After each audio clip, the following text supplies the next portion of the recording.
Major funding for this program provided by the Moving Image Trust Fund. Additional funding for this program provided by the Arkansas Agriculture Department.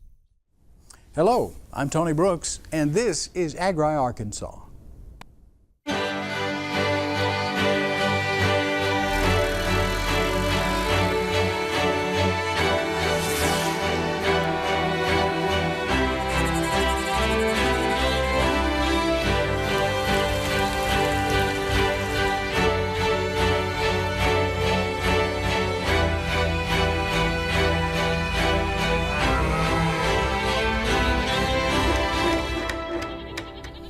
Work smarter, not harder. An old adage that once implied the use of the 6 simple machines we learned about in grade school science class. These days, the implication involves technologies such as GPS, drones, and lasers. In the first of an ongoing series of segments here on Agri Arkansas, we look into drone technology and the science behind some interesting-looking devices you may have noticed in a few rice fields of late. All right, I'm going to take off. 3, 2, 1, arming. Agriculture itself is a technology, and a very important technology.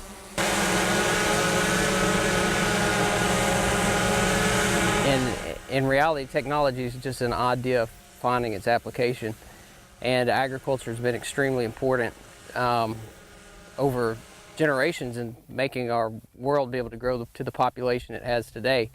So I think what's important is that we continue to refine that technology and look for new ways of incorporating technology into what we do.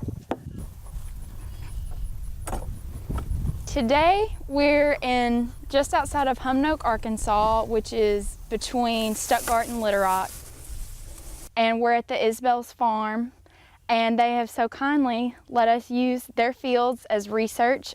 I work for the University of Arkansas. I'm a biological engineering major, and we're partnered with ASU, Arkansas State University in Jonesboro. And what we're doing is we're taking greenhouse gas sampling. Overall, we're just trying to see if flooding a field, the traditional farming practices, is maybe replaceable by alternated wetting and drying, so no flooding at all, just to conserve water and work with water scarcity in the future.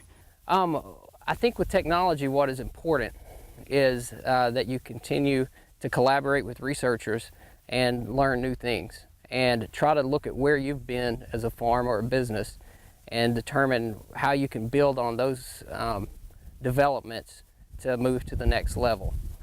For us, one of those was to look more closely at an irrigation technique known as alternate wetting and drying. What it allows you to do is use somewhat less water, but also lower the methane emissions from the rice field.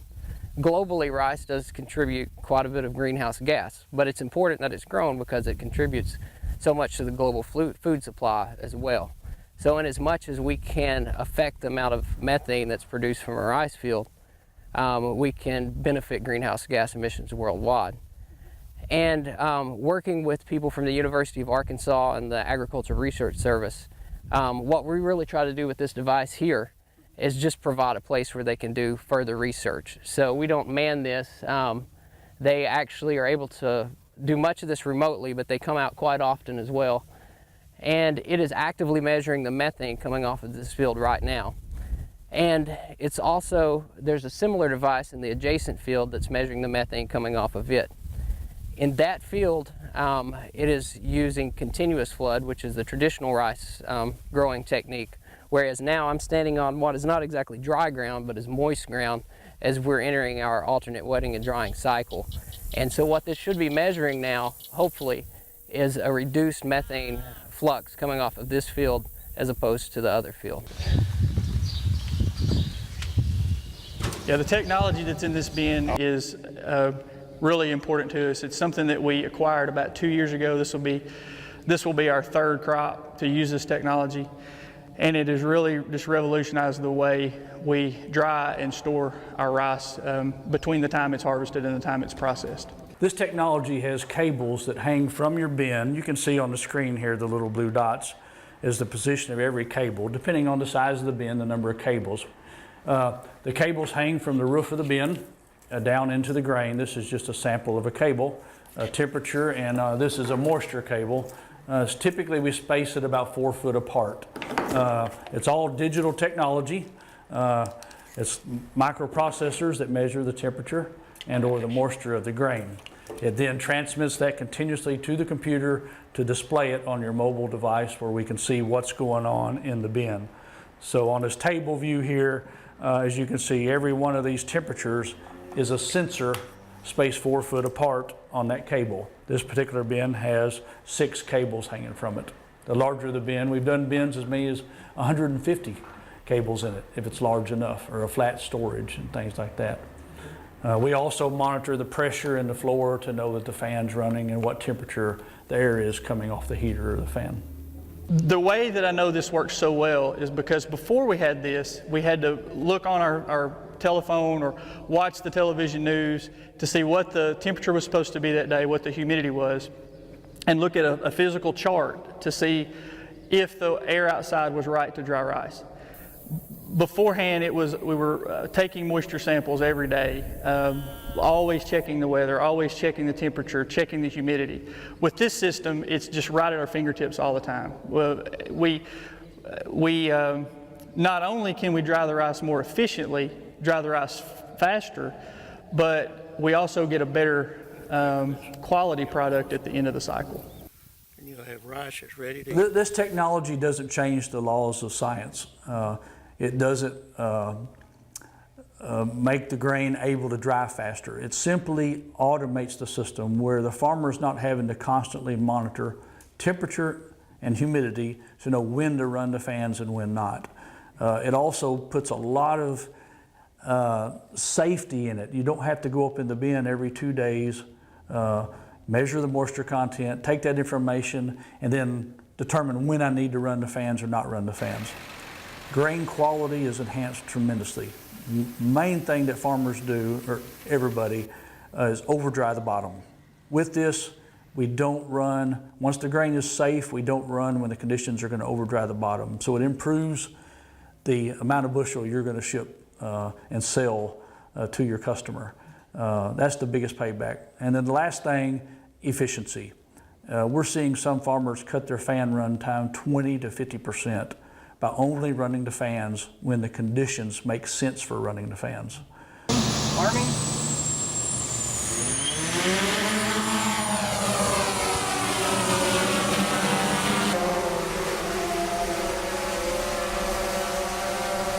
Arkansas Unmanned aerial vehicles.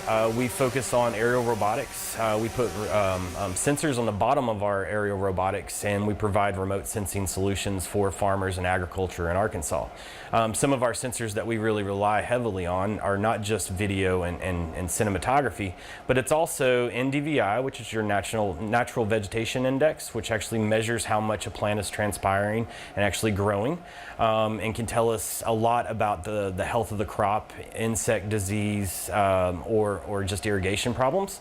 And then there's also hyperspectral sensors, which actually give us the exact colors of things, and we can analyze those colors. And we work really closely with the universities to provide those solutions for farmers as well. And then we have LiDAR, which is light detection and ranging. So LiDAR is an old military technology where it shoots out 300,000 laser points per second, and then we generate a topographic map or volumetric calculations from those lasers. A farmer will come to us and will request a certain sensor to be used on his farm. A lot of times what they're looking for is chemical trespassing from a crop duster spraying the farm next door and then that herbicide penetrating his farm crop.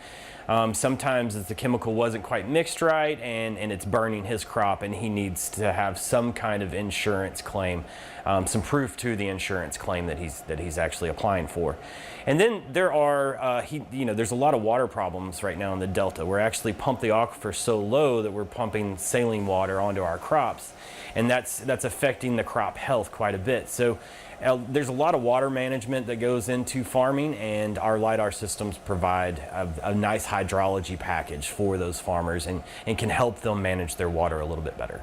You know, as I think about previous generations and how they may have looked at something like this, I I don't know if they could have predicted it. I would like to think my grandfather was fairly forward-looking. I would think that he might have been very accepting of something like this.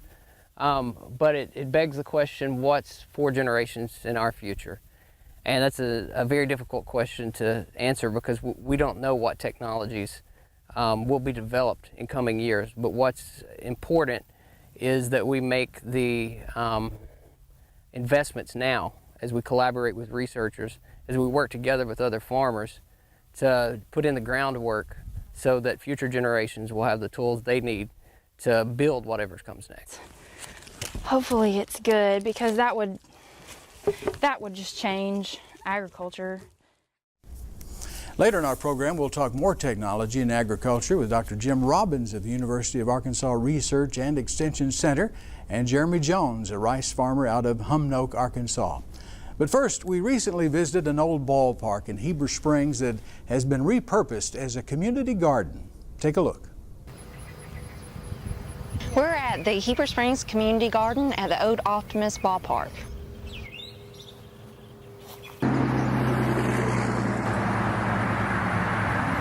The community garden started 4 years ago. Rebecca Loftus and her daughter Crystal came into my extension office and expressed that they thought a community garden would be good for our area, and so we went and we visited with the mayor, and we held a town meeting to see if there was more interest throughout our community, and then we just found a garden, and the city helped us out finding the location and providing that, and we've been going 4 years. The garden really is a joint effort between the Extension Office, the town of Heber Springs. The city provides the land and water for us, and the Extension Office, along with Rebecca Loftus, she's a master gardener, helps organize and run the community garden. They're lightening up in color, so that tells you sometimes that they're getting close to being ripe. I started out gardening when I was 8 years old, and I had a plot in 4-H. That's why we went to Michelle whenever Crystal and I was interested in starting a community garden, and we all got together and decided, you know, talk to the mayor, which was Jackie at the time, and he picked out this plot here, and it's been a real good one. We get to listen to those birds singing too when we're down here.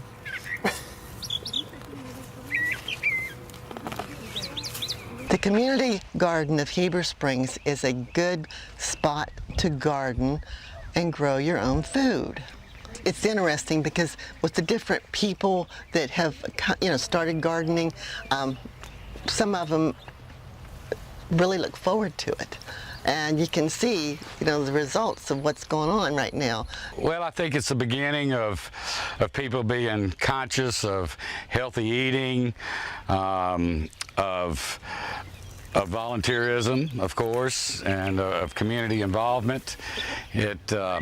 I'm not a big vegetable eater, or I'm a potato guy, but it is something that I think our classes from the school are going to learn, our children. Just seeing this in the process, I think, has been a great success. This community garden has similarities of other community gardens and some differences. A great thing with this community garden is there's no fees. Our city has been very nice to allow the gardeners to use a plot without having to pay any fees. And it's similar in that it's bringing together a community, all ages, all backgrounds. It's just a great opportunity for those wanting to garden to be able to have a spot to garden. It gives me a purpose. I come out here and I water it and I look over, even though I'm not the manager of the garden, well, if anything's happening, then I report it, and then I just make sure that, you know, things go all right, and I just look at what's going on and what's growing. And the more people that come and the more people that have a garden spot, it means the less work for all of us because there's less weeds. So the more the merrier. From balls and strikes to tomatoes and cucumbers, what a wonderful addition to the Heber Springs community. Just outside of Vilonia, there sits a tiny one-room cabin. Inside that cabin, you'll likely find fresh fruits, vegetables, and more for sale on the honor system. Let's take a visit now to Paw Paws Market. I can't reach it. I'm going to pig it. This is Paw Paws Market. This is on Naylor Road, 678 Naylor Road. This is actually Vilonia address, Naylor community. It's just a little fruit stand or produce stand, and people come as self-service. You just come and wait on yourself, and you pay yourself, and put your money in the cabinet there, and take your produce and go. It's all, we trust everybody. Pick the tomatoes. When you walk in, you'll find tomatoes, peppers, cucumbers, squash, and jellies, and later we'll have okra in there, of course, and purple hull peas is our main, probably our main crop is purple hull peas and tomatoes. Well, this is just a little family operation we have. Yeah, my main helper's 3 years old. The other one, the red ones are not, they have thorns on them. Yeah, the red ones have thorns. He's my great-grandson. He likes to help water everything. He loves to water. He loves to get in that water. Customers we have are mostly neighbors, senior citizens. We have a big senior citizen sales. People come to get it, and it gives you a good feeling that when they come in and how much they enjoy the fresh vegetables, you know. Used to, everybody in this country I grew up had a garden. No one hardly has a garden anymore. They're very rare.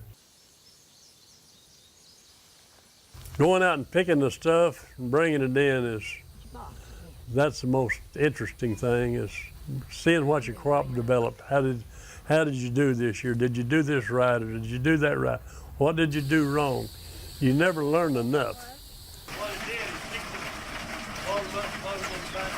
Probably give more away than we sell.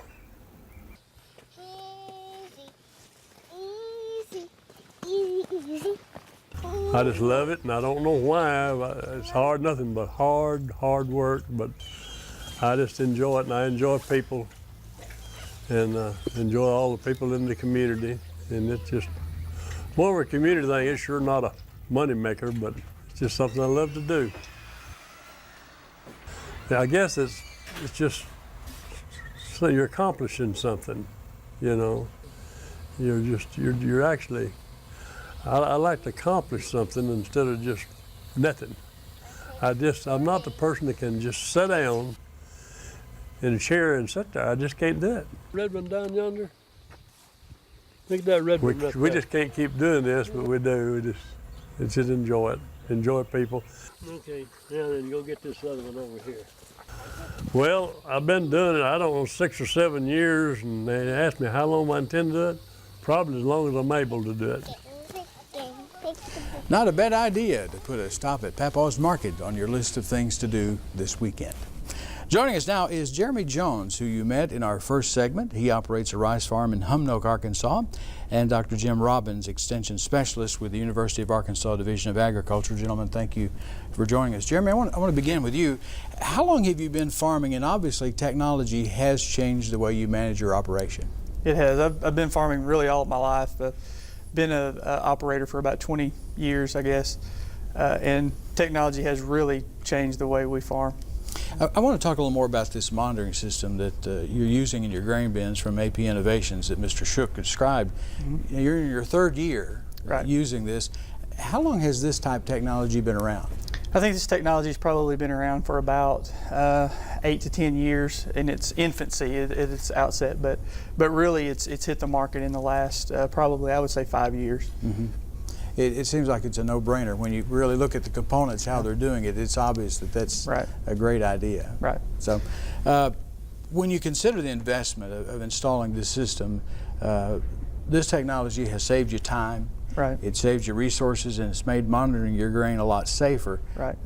These are all things that are going to impact your bottom line. Yeah, they really are. The main thing, the bottom line is important. The main thing for me and for our farm operation is really the safety. I think that was the one thing that really drove it for us, because it keeps us from having to go up and down the stairs, right, taking physical samples of the grain all the time. It's at our fingertips. We can look at our smartphone, our iPad, our computer at home, and we know exactly what the moisture and temperature is of that grain at all times. And that's really an important thing, to not have to send somebody in that bin where any number of things could happen. Right.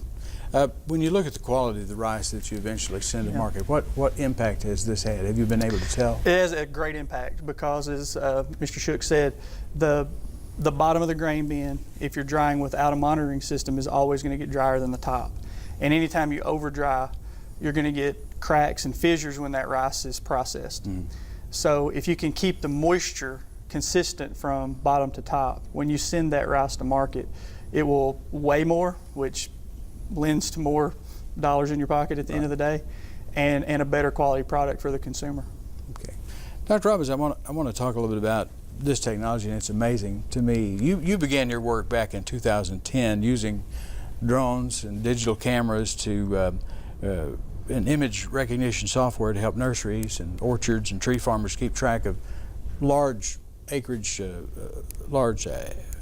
fields. And tell me how this technology has advanced over the years to where we are now.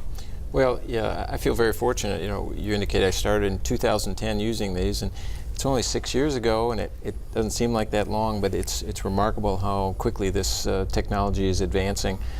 And I think with the announcement last month with permanent flight rules from the FAA for commercial use, that we're going to see an explosion in many areas, but largely in agriculture. They're forecasting that long-term 80% of the UAS, the unmanned aircraft use, is going to be in agriculture. So I think this is going to have a huge impact on both the animal and the plant side of agriculture. We talked about the many different aspects that you can use, information that you can glean from using these. What can farmers like Jeremy use, information like the Natural Vegetative Index, to improve their crops? What are some of the things they can do? Yeah, well, and that's one. These vegetation indices we're already using in agriculture, but their images are obtained from manned aircraft or satellite. The exciting part is now we're going to have a lower cost platform to collect these imagery, and it's going to be on a more as-needed basis, so we can get access to this information in a more timely fashion. And so I think this is going to have a huge impact on all levels of agriculture, and again, whether it's animals or plants, we can monitor animal health using these. And but in the case of Jeremy, he can pretty quickly assess something is wrong, so the status of the crop, so it's simple crop monitoring. He might not know exactly whether it's a disease or an insect or a drought condition, but he'll have an early alert that something needs to be looked at, and he can get on that in a faster fashion.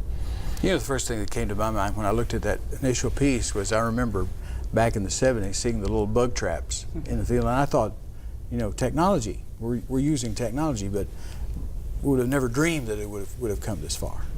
Yeah, it's truly remarkable. This is truly an emerging technology. It's advancing very rapidly. Again, just in 6 years, it's remarkable how you know, what I've been able to see in the miniaturization, the reduction in cost. And again, with the release of the permanent rules, I think this area is just going to expand even at a faster pace. You know, we're seeing farmers like Jeremy and Mark not only utilizing technology, but actually embracing it. And they're using information from researchers like yourself and Allison Sides and their studies on greenhouse gas emissions to even change the way we farm. You know, we talked about the traditional flooding as to the alternative wet dry. How does that work? What's the basis behind that? Well, you take any rice farmer, and that's what I am as a rice farmer, they know that at a certain point in this growing season, they're going to flood that crop 3 to 4 inches deep, and that flood will stay on the entire rest of the growing season until it's drained for harvest. when you mention draining or allowing that water to just evaporate and dry up, or the plant to use it, they don't know what to do with that. So that's a technology and a technique that is maybe a little hard for some people to swallow. It's also a little bit difficult to do on land that's not precision leveled, graded. If you have a hillside with lots of contour levees, it may be hard to do that. But the benefit of it, we have seen in the past 3 years that we've done this research, had the researchers on the farm, is that it greatly decreases methane gas outputs and has really no health deficit to the plant. The plant seems to do fine. Yields have been fine the last 2 years, whether it was a continuous flood or alternate wetting drying, and we've used less water. Very good. So it's a counterintuitive technology and method, but it seems to have some real promise for the future for what we may be able to do to mitigate greenhouse gases. We've got about a minute to go. A decade ago, none of us would have dreamed of these things that are going on. Where are we going now? What's next? I really don't know. I do know, though, that these unmanned aircraft are going to play a critical role in many aspects of agriculture, whether it's autonomous flight that monitors your fencing for you, looking at the integrity of center pivot irrigation in an easier and safer fashion.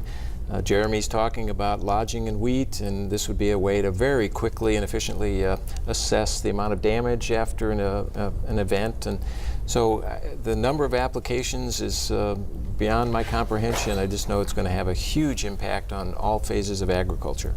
Well, it's been very interesting having both of you here. Thank you so much for coming. And we hope you'll join us again next time for Agri Arkansas.